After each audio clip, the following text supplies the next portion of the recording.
Assalamualaikum warahmatullahi wabarakatuh. Saya Awaliana Rahmawati. Kita akan belajar tentang kepemimpinan Islam masa Khulafaur Rasyidin. Jadi simak baik-baik ya teman-teman materi kita hari ini. Khulafaur Rasyidin menurut bahasa dari bahasa Arab Al-Khulafa Ar-Rasyidun. Al-Khulafa yaitu pengganti dan Ar-Rasyidin yang berarti diberi petunjuk. Secara istilah, Khulafaur Rasyidin pengganti umat Islam dan Nabi Muhammad SAW yang mendapat petunjuk dari Allah Subhanahu wa Ta'ala untuk melanjutkan perjuangan Nabi Muhammad SAW. Latar belakang munculnya Khulafaur Rasyidin, Rasulullah SAW tidak meninggalkan wasiat kepada seseorang untuk meneruskan kepemimpinan beliau, sehingga tokoh Muhajirin dan Ansor berkumpul di Bani Sa'idah untuk memusyawarahkan siapa yang pantas menjadi pemimpin umat Islam sepeninggal Rasulullah SAW. Kaum Muhajirin merasa berhak karena mereka merupakan orang pertama yang menerima ajaran Islam dan mereka mengangkat Abu Bakar. Kemudian kaum Ansor juga merasa berhak untuk menjadi pemimpin sepeninggal Rasulullah karena merasa bahwa Islam berkembang dan mengalami kejayaan ketika Rasulullah SAW melakukan hijrah di Madinah dengan kaum Ansor. Musyawarah dari kaum Muhajirin dan kaum Ansor ditengahi oleh Umar bin Khattab, dan beliau langsung membaiat Abu Bakar sebagai khalifah pengganti Rasulullah SAW. Biografi dan prestasi khalifah masa Khulafaur Rasyidin. Khalifah yang pertama yaitu Abu Bakar As-Siddiq dengan nama lengkap Abdullah bin Amr bin Ka'ab, lahir tahun kedua setelah Rasulullah SAW. Abu Bakar As-Siddiq diberi gelar Abu Bakar As-Siddiq, Abu yang berarti bapak, Bakar yang berarti pagi, karena beliau merupakan orang pertama yang masuk Islam dari golongan laki-laki dewasa dan yang disebut As-Sabiqunal Awwalun, dan As-Siddiq yang berarti benar karena beliau selalu membenarkan tingkah laku dan ucapan dari Rasulullah SAW, terutama ketika peristiwa Isra dan Mi'raj.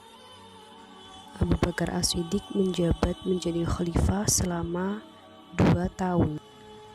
Prestasi dari Abu Bakar As-Siddiq selama menjabat khalifah, yang pertama yaitu perluasan wilayah, yang kedua memberantas nabi palsu dan para pembangkang dari agama Islam ketika beliau berdakwah. Abu Bakar As-Siddiq wafat disebabkan beliau sakit selama 14 hari. Selanjutnya yaitu Umar bin Khattab. Beliau lahir 4 tahun sebelum kelahiran Nabi Muhammad SAW. Beliau diberi gelar Al-Faruq karena mampu membedakan yang hak dan yang batil. Beliau juga menjabat khalifah selama kurang lebih 10 tahun, 6 bulan, 14 hari. Capaian prestasi dari Khalifah Umar bin Khattab yang pertama yaitu pembenahan administrasi negara, yang kedua yaitu pembentukan kalender Hijriah. Kalender Hijriah ini dimulai dengan hijrahnya Nabi Muhammad SAW sebagai tahun umat Islam. Khalifah Umar bin Khattab wafat, beliau dibunuh oleh Abu Lu'lu'ah ketika sholat, yaitu Abu Lu'lu'ah adalah budak dari Persia. Selanjutnya yaitu Khalifah Utsman bin Affan. Beliau biasa dijuluki dengan Dzunurain atau dua cahaya, yaitu karena beliau menikahi dua putri Rasulullah SAW. Capaian prestasi dari Khalifah Utsman bin Affan yang pertama yaitu kodifikasi Al-Quran, yang kedua pembentukan angkatan laut atas usulan Muawiyah bin Abi Sufyan. Khalifah yang terakhir yaitu Ali bin Abi Thalib. Beliau merupakan salah satu dari As-Sabiqunal Awwalun atau orang yang pertama masuk Islam dari golongan anak-anak. Khalifah Ali bin Abi Thalib juga merupakan keponakan sekaligus menantu dari Rasulullah SAW dan suami dari Siti Fatimah Az-Zahra.